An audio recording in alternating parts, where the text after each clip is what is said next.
Last week, Starscream came back from the dead and possessed Scourge.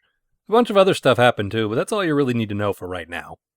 Things don't unfold exactly as they did last week, but we'll ignore that because, hey, Starscream's back. And he immediately starts opening fire on a bunch of Decepticons. Of course he does. Galvatron and Cyclonus, who was blown to fucking pieces before, hold their fire as they speculate on the nature of Scourge's malfunction. Dude, you knew it was Starscream last week. Come on! The Decepticons fire on Scourge, Star Scourge, whatever, and the two of them head off to Unicron to get Starscream a new body. Aw, fuck! Awesome! Galvatron sends the Predacons after them, but Cyclonus insists it should be him. And you know, apart from the total disregard for what just happened in the previous episode, I like that. Cyclonus and Scourge work together. It's a nice little noble soldier moment for Cyclonus. He's my guy, let me bring him in.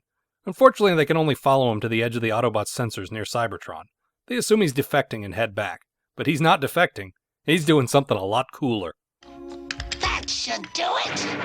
Oh! We did it! We reactivated him! I am Unicron. Who awakens me? Unicron, allow me to introduce myself. I am Starscream. What do you wish from Unicron? I want my own body back! Seriously, there was nothing 11-year-old me wanted more from this show in 1987 than this episode. And you know, 35-year-old me thinks it stands up pretty damn well too. Starscream asks for a new body, and Unicron, assuming the role of a creature from mythology, demands 3 labors of him. This is a little strange, I guess, but it works for me. To come back from the dead, you need to perform labors. Man, they should teach the legendary Trials of Starscream in mythology classes. Scourge tries to bugger off back to Char, but Starscream reminds him that he's persona non grata there, so he ends up sticking around to help. Labor number 1 involves stealing Metroplex's eyes right out of his goddamn head. I fucking love this episode! So we cut to Autobot City, where an inspection is happening, and a nice little bit of comic relief.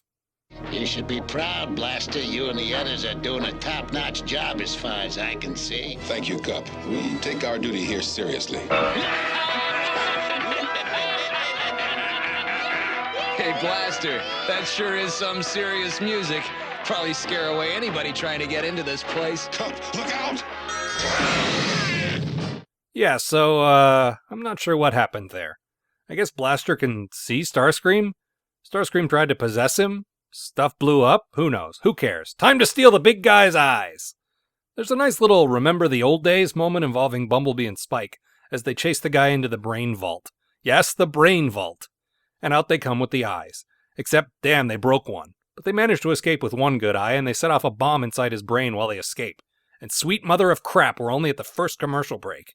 Meanwhile, Scourge and Starscream return to Char to steal one of Triptychon's eyes, which they figure will work just as well.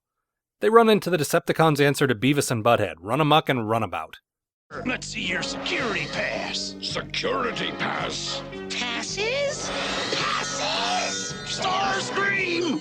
I don't have to show you no stinking passes. They steal another eye, Starscream possesses Astro Train, and they're off again. Man, I love how many guys they worked into this episode, even if it's just for a quick cameo. It really adds to the sort of epic feel of the thing. Then Galvatron does his thing. That thing. That he does so well. First, you two let Scourge and Starscream steal one of Triptychon's eyes. And then you two allowed Astro Train to be used as their escape vehicle. So Scourge is helping Starscream voluntarily, and you four were unable to stop them. Well, all I can say is...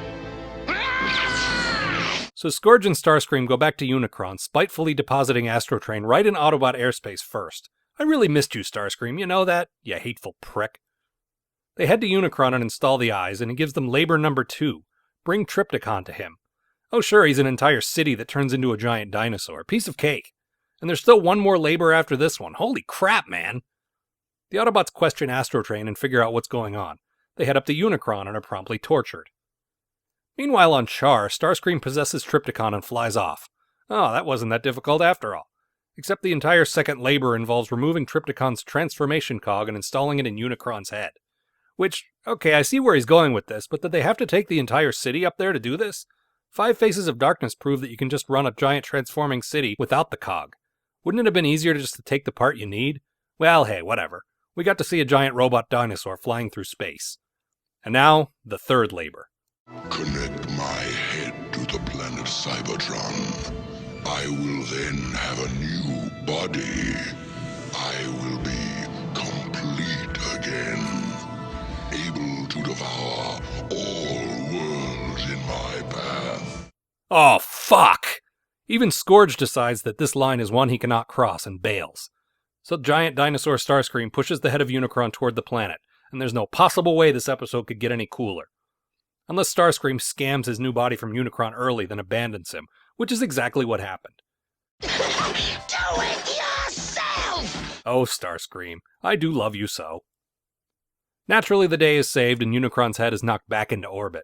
Starscream appears to be back, but sadly this is the last we'll ever hear from him in this series. But you know, overall, notwithstanding the weird continuity issues at the beginning, this was a fucking kick-ass episode from start to finish.